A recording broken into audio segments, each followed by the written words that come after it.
Grazie alla nostra voglia di fare, di metterci in gioco, il Veneto è aperto, e questo deve essere chiaro. Ha aderito alla campagna vaccinale l'80% dei veneti. Grazie a questo sforzo comunitario, eventi come questo, in cui una comunità si ritrova, sono possibili.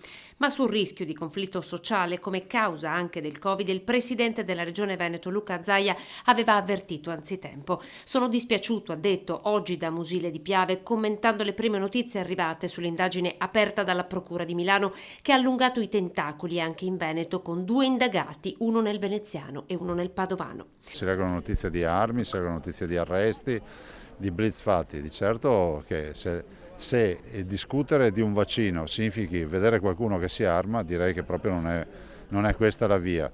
Faccio una riflessione a tutti coloro che hanno sostenuto, magari anche in buona fede, alcune di queste partite che poi si ritrovano ad essere magari dei compagni di viaggio. Mi spiace e ho sempre sostenuto che il vero problema del virus sarebbe diventato poi un conflitto sociale che ne sarebbe emerso, e lo si vede tutto fino in fondo. Novax che passano dalla protesta in piazza alla guerriglia con precisi obiettivi istituzionali da colpire. Le perquisizioni proprio nel giorno in cui il Consiglio dei Ministri dà il via libera all'estensione del Green Pass a personale esterno di scuola e case di riposo.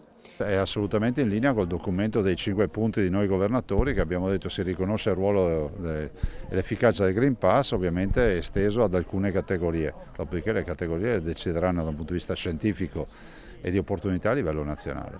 Zaia al terzo posto dopo Draghi e Meloni nella classifica dei leader più influenti. Come cresce la fiducia del governo, cresce anche quella nel suo operato. E immagino che il riconoscimento venga dal fatto che è una bella squadra, stiamo lavorando bene, però noi siamo concentrati sul Veneto, quindi non siamo interessati a queste classifiche nazionali. E conferma il dietrofront sulle parole pubblicate sulla sua pagina Facebook a favore del bunker museo nazista di Recoaro.